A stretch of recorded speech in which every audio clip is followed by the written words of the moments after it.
स्वागत है आपका हमारे YouTube channel study with Rahul MRK UK 11 पे। आज ज्योग्राफी की पहली क्लास लाई गई है।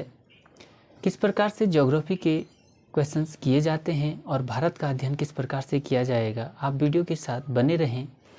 वीडियो शुरू करने से पहले आप सभी जो भी नए लोग चैनल पर बने हैं, चैनल को सब्सक्राइब एवं शेयर ज़रूर करें ताकि सभी स्टूडेंट्स तक ये नोट्स उपलब्ध हो पाएँ और सभी अपनी तैयारी को आगे बढ़ा पाएँ।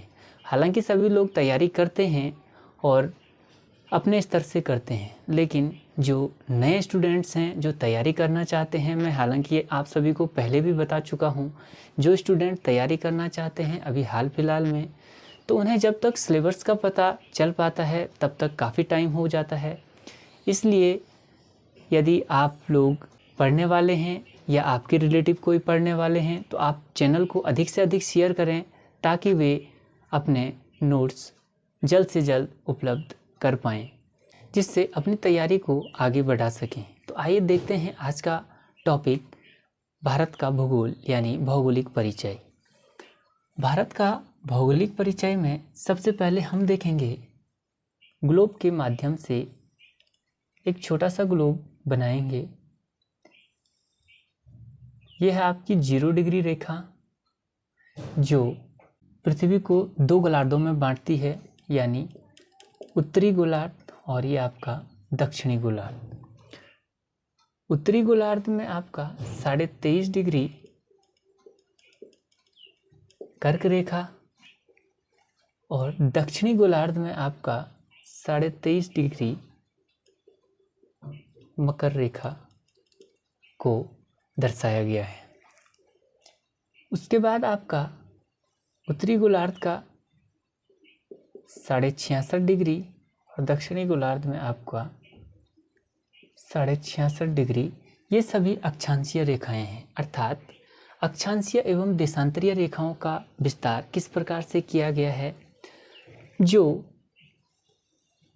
समांतर रेखाएं होती हैं ग्लोब पर, वे काल्पनिक रेखाएं जो समांतर खींची गई हैं वे अक्षांश रेखाएं हैं, और जो उत्तरी ध्रुव को दक्षिणी ध्रुव से मिलाती हैं वे देशांतर रेखाएं कहलाती हैं। तो इन रेखाओं का क्या महत्व है, किस प्रकार से है, हम देखेंगे। सबसे पहले अक्षांशीय रेखाएं। अक्षांशीय रेखाएं 0 डिग्री या इसे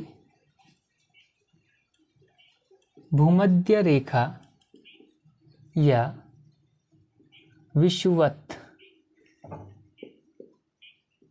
रेखा भी कहा जाता है, जो पृथ्वी को 2 बराबर भागों में बांटती है। भूमध्य रेखा के पास ये वाला जो हिस्सा है, यहाँ पे तापमान की अधिकता पाई जाती है।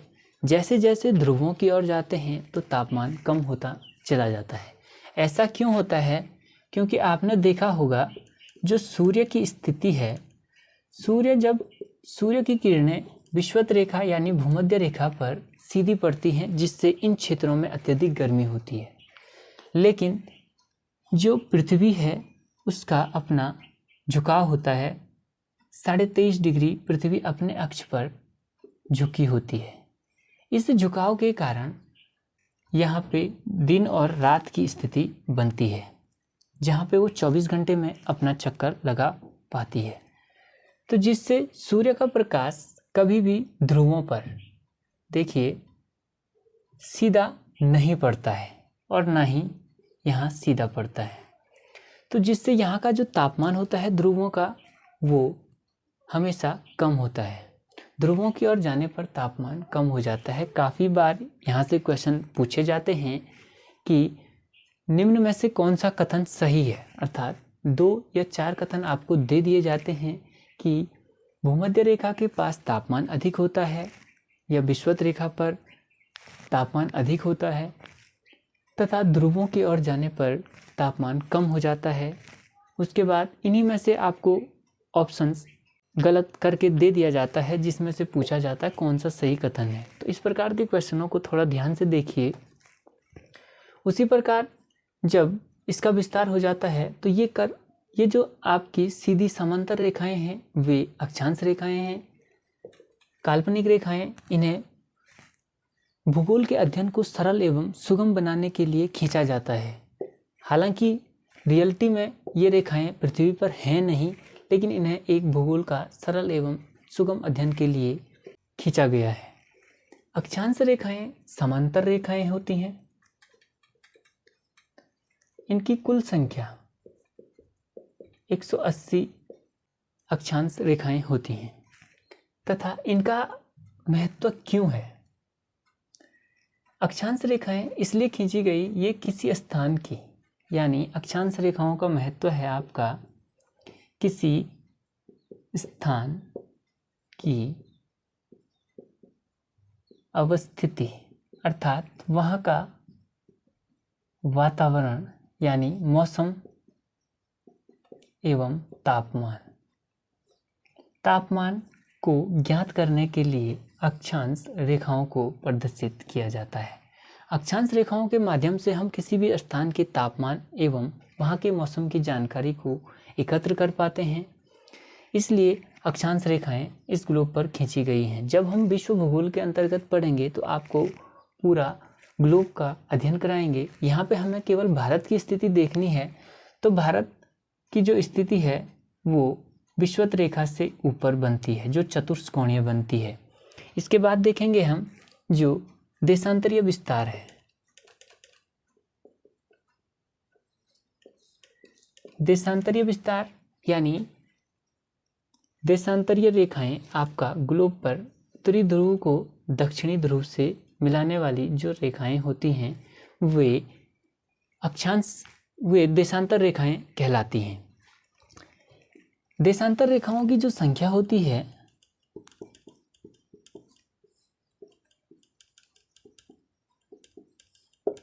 वे 360 कुल देशांतर रेखाएं होती हैं। ये वृत्ताकार पथ में खींची जाने वाली रेखाएं होती हैं और देशांतर रेखाओं का सभी स्थानों पर एक समान नहीं होती हैं।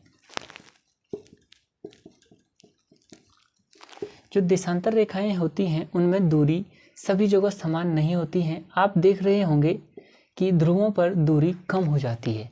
तो देशांतर रेखाओं में सर्वाधिक जो अंतर देखने को मिलता है, देशांतर रेखाओं में सर्वाधिक अंतर जो होता है वो आपका 111.23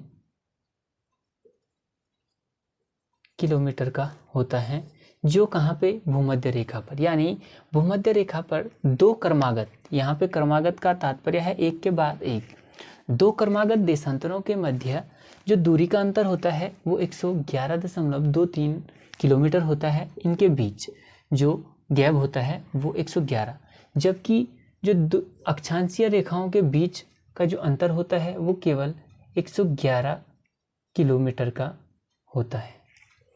देशांतरीय रेखाओं का महत्व क्यों है? देशांतरीय रेखाओं से हम किसी भी विश्व में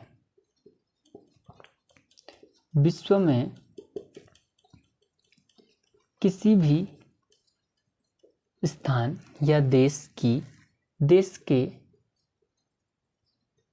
समय एवं तिथि को निर्धारित कर सकते हैं। कैसे कर सकते हैं? जो ये ग्लोब है आपका, जो 0 डिग्री रेखा आती है, इसे 0 डिग्री जो देशांतर रेखा है इसे ग्रीनविच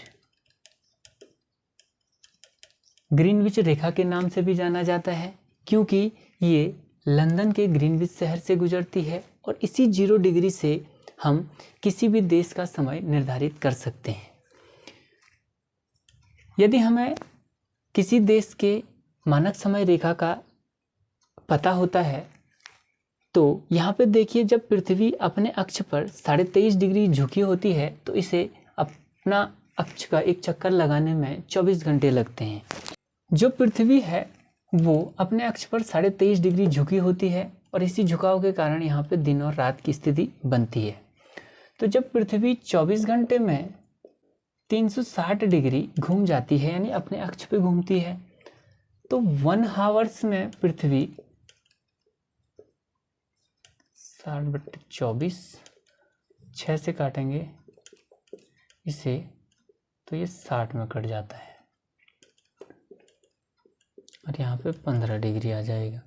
यानी 1 आवर्स में पृथ्वी 15 डिग्री घूमती है और हमें चाहिए 1 डिग्री, यानी 1 डिग्री में पृथ्वी कितना समय लेती है घूमने में। तो इसे हम 1 घंटे में 60 मिनट हो जाते हैं और यहाँ पे 15 डिग्री, तो 15 चौके 60 हो जाता है। यानी 1 डिग्री में पृथ्वी 4 मिनट का समय लेती है। यानी एक देशांतर से यहाँ से और यहाँ, या 0 डिग्री से या इस डिग्री पे जाने पे 2 क्रमागत देशांतरों के मध्य जो समय का अंतर होता है वो 4 मिनट का होता है।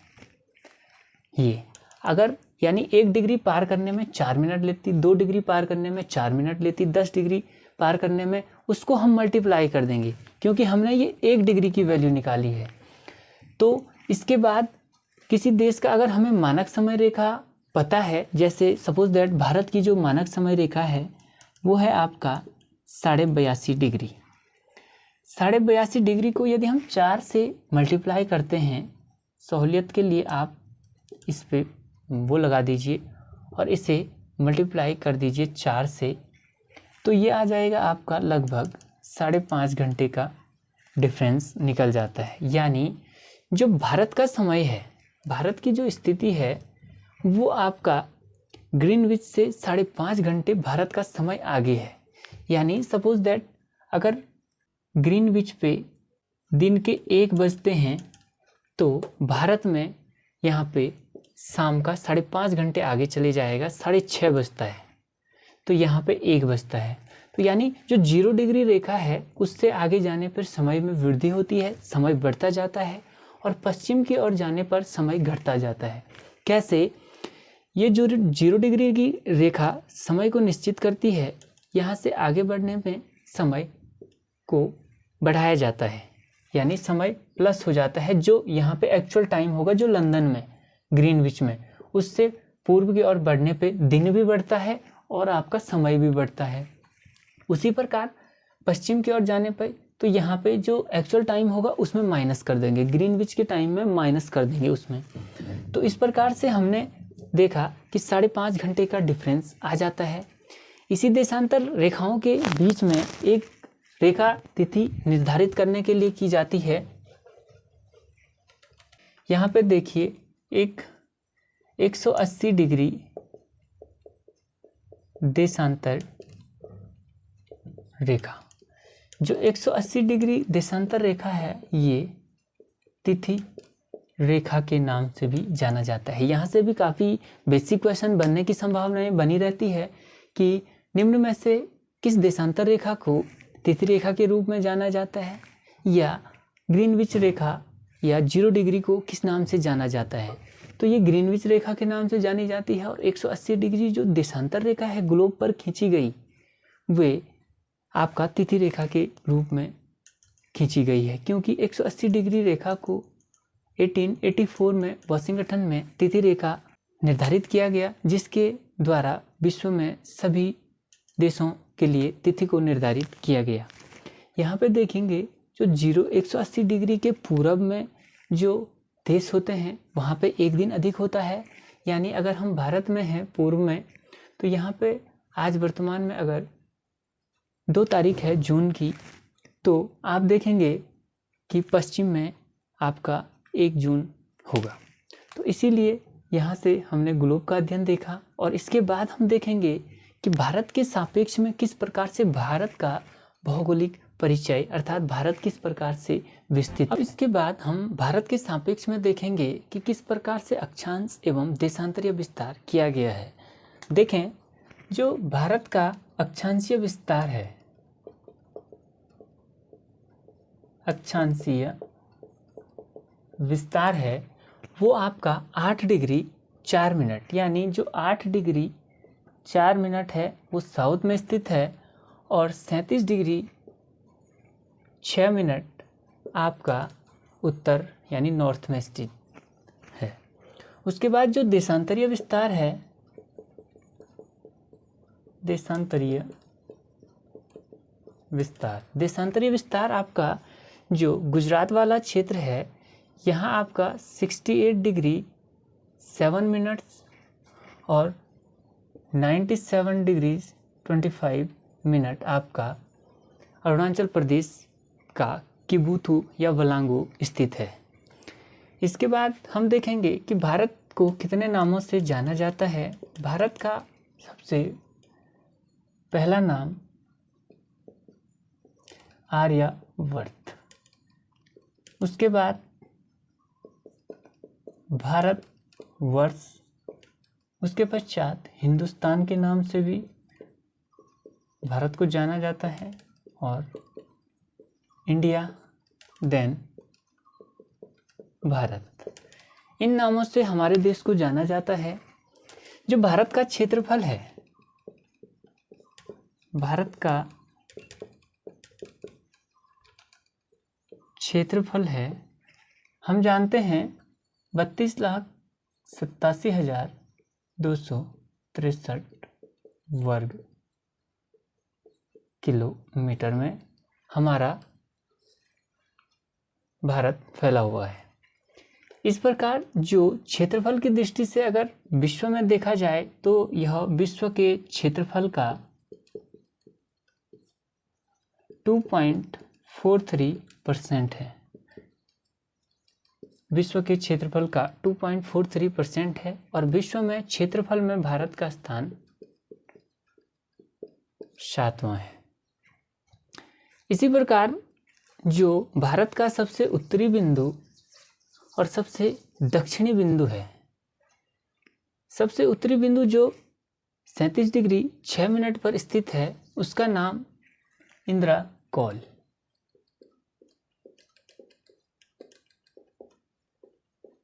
इंदिरा कौल जो आपका वर्तमान लद्दाख में स्थित है। यहाँ से क्वेश्चन बनने की संभावनाएं होती हैं क्योंकि अभी हाल फिलहाल में ही लद्दाख को केंद्र शासित प्रदेश का दर्जा प्राप्त हुआ है। तो यहाँ से क्वेश्चन बनने की संभावनाएं होती हैं कि वह कौन सा केंद्र शासित प्रदेश है जहाँ पर भारत का उत्तरी सीमा का निर्धारण किया गया है या उत्तरी बिंदु स्थित है। तो वो आपका इंदिरा कौल स्थित है। उसी के बाद आपका जो सबसे दक्षिणी बिंदु है वो है आपका इंदिरा पॉइंट और इसे ही पिगमिलियन पॉइंट के नाम से जाना जाता है, जो आपका निकोबार द्वीप समूह में स्थित है। इसके बाद जो अरुणाचल प्रदेश में देखते हैं तो अरुणाचल प्रदेश का जो सबसे पूर्वी बिंदु है उसका नाम किबुथु या वलांगू स्थित है, जो अरुणाचल प्रदेश में है। और जो गुजरात में स्थित है उसका नाम सक्रीरू गुजरात में स्थित है। इस प्रकार से भारत का उत्तरी एवं दक्षिणी, पूर्वी एवं पश्चिमी विस्तार को देखते हुए जो उनकी सीमाओं का निर्धारण करने वाले स्थान हैं उनको हमने देखा। और इसके बाद हम देखेंगे कि जो भारत की जो सीमाएं हैं, यहाँ पे जो भारत का पश्चिम वाला क्षेत्र है, यहाँ पे आपका पाकिस्तान की सीमा भारत के साथ साझा करती है और लगभग इसके आसपास 84 मीटर की सीमा अफगानिस्तान से भी साझा करती है। इसके बाद यहाँ पे आपका चीन, उत्तर में चीन के साथ भारत अपनी सीमा साझा करता है और भारत के साथ जो चीन की सीमा है उसका नाम है आप मैक-मोहन रेखा। यानी भारत और चीन के मध्य जिस सीमा रेखा को खींचा गया है उसका नाम मैक-मोहन रेखा है। उसके बाद जो भारत और पाकिस्तान के बीच सीमा रेखा है वह है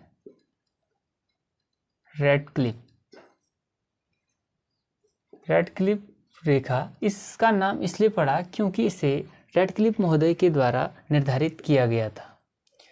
उसके बाद यहाँ पे आपका भूटान वाला क्षेत्र है और ये आपका नेपाल। उसके बाद म्यांमार के साथ भारत की जो प्राकृतिक सीमा बनती है उसका नाम है अराकान योमा। अराकान योमा, ये अराकान योमा हिमालय पर्वत की एक श्रेणी है जो म्यांमार और भारत की मध्य सीमा का निर्धारण करती है। यहाँ से भी क्वेश्चन पूछने की काफ़ी संभावनाएं होती हैं कि भारत और म्यांमार के बीच कौन सी पर्वत श्रेणी सीमा का निर्धारण करती है, तो अराकान योमा श्रेणी इनके बीच सीमा का निर्धारण करती है। इसी प्रकार भारत के दक्षिण में देखेंगे तो यहाँ पे आपका अरब सागर, यहाँ आपका साउथ में हिंद महासागर और यहाँ पे आपका बंगाल की खाड़ी स्थित है। अर्थात भारत तीनों ओर से जल से घिरा हुआ देश है तथा दक्षिण में भारत श्रीलंका से पाक जल संधि के तहत भारत को जोड़ता है। पाक जल संधि का तात्पर्य होता है किसी जलीय पथ को एक संकरे मार्ग से जोड़ना, तो उसका तात्पर्य होता है एक जल संधि, जिसमें पाक जल संधि को देखा जाता है जो श्रीलंका से जोड़ती है। इसी के बाद हम देखेंगे कि भारत की जो मानक समय रेखा है वह है 82.5 डिग्री है। भारत की मानक समय रेखा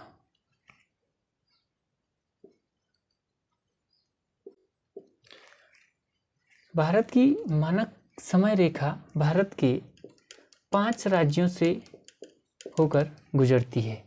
वे राज्य कौन से हैं? पहला आपका उत्तर प्रदेश, मध्य प्रदेश, छत्तीसगढ़, उड़ीसा एवं आंध्र प्रदेश स्थित है। इस प्रकार से उत्तर प्रदेश, मध्य प्रदेश, छत्तीसगढ़, उड़ीसा और आंध्र प्रदेश 5 ऐसे राज्य हैं जहां से भारतीय मानक समय रेखा गुजरती है। मानक समय का तात्पर्य है जिस रेखा से समय को निर्धारित किया जाता है और ये उत्तर प्रदेश के मिर्ज़ापुर शहर से होकर गुजरती है। यहाँ पे उत्तर प्रदेश में आपका मिर्ज़ापुर शहर से होकर गुजरती है। अर्थात जो भारत की मानक समय रेखा है वो है आपका 82.5 डिग्री। अर्थात 82.5 डिग्री को ही मानक समय रेखा क्यों निर्धारित किया गया, इसके संबंध में देखेंगे। हम जानते हैं कि पृथ्वी 24 घंटे में 360 डिग्री घूमती है, यानी अपने अक्ष पर पृथ्वी 24 घंटे में 360 डिग्री, जिससे दिन और रात की स्थिति बनती है। यदि 1 आवर्स में निकालते हैं इससे तो 360/24, इसे 6 से काटेंगे तो ये बन जाएगा आपका 60 और इसे काटेंगे तो यहाँ पे आ जाएगा 15 डिग्री, यानी 1 आवर्स में यह 15 डिग्री पृथ्वी घूमती है। लेकिन हमें चाहिए 1 डिग्री में पृथ्वी कितना जाएगी, यानी 1 घंटे में कितना जाएगी, तो ये कट जाएगा और 4, यानी 1 डिग्री देशांतर जाने में पृथ्वी को 4 मिनट का समय लगता है। यानी 2 देशांतरों के बीच समय का जो अंतर होता है वो 4 मिनट का होता है, मैं आपको बता चुका हूँ। और जब यहाँ से, यानी अब किसी देश का जो समय निर्धारित होगा, जितना डिग्री पे उस देश की समय रेखा निश्चित की गई है, वहाँ पे 4 से मल्टीप्लाई कर देंगे। जैसे भारत की जो समय रेखा है उसे किस प्रकार से निकाला गया है। यदि हम पूरब और पश्चिम का जो देशांतरीय विस्तार है इन दोनों को माइनस करते हैं तो यहाँ पे आपका लगभग 29 डिग्री के आसपास निकल करके सामने आता है। जब दो अक्षांशों का हमने निकाला है तो इसे हाफ करेंगे तो ये आपका लगभग 14.5 डिग्री के आसपास निकल जाता है। और अगर हमें यहाँ का निर्धारित करना है तो हम इसे पश्चिम का 68 प्लस 14.5 में प्लस कर देते हैं तो ये निकल जाता है आपका 82.5 डिग्री।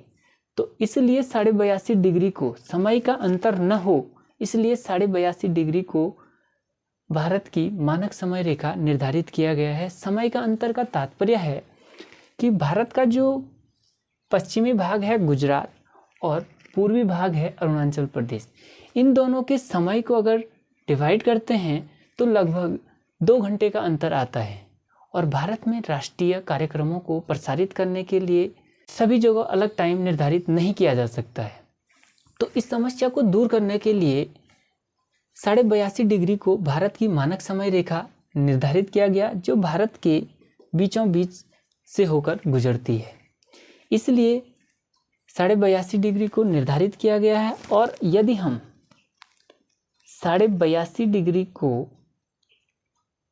4 से मल्टीप्लाई करते हैं तो समथिंग 5.5 घंटे का अंतर आता है। और हमें पता है कि जो ग्रीनविच है 0 डिग्री रेखा जिससे विश्व के समय को निर्धारित किया जाता है वो भारत के समय से 5.5 घंटे भारत का समय ग्रीनविच से आगे है।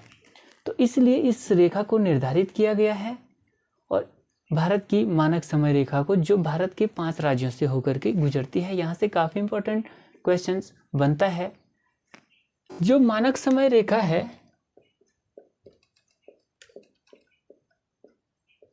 भारत की वो इलाहाबाद के नैनी से इसका समय निश्चित किया गया है ताकि भारत के सभी राज्यों में समय एक निश्चित किया जा सके। उसके बाद हमें पता है 23.5 डिग्री उत्तरी गोलार्ध में कर्क रेखा है। कर्क रेखा भारत के 8 राज्यों से होकर के गुजरती है जिसे हम देखेंगे कि जो कर्क रेखा है उत्तरी गोलार्ध की वो भारत के 8 राज्यों से होकर गुजरती है जिसमें आपका सबसे पहले गुजरात,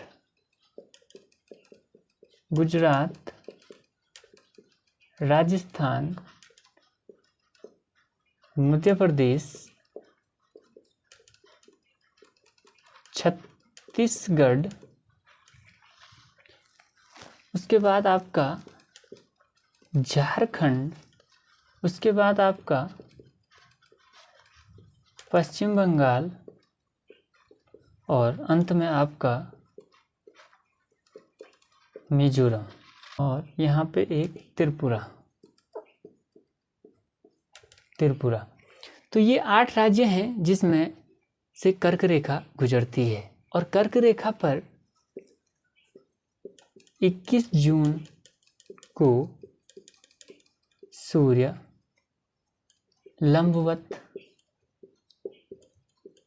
चमकता है और 21 जून को उत्तरी गोलार्ध का सबसे बड़ा दिन होता है।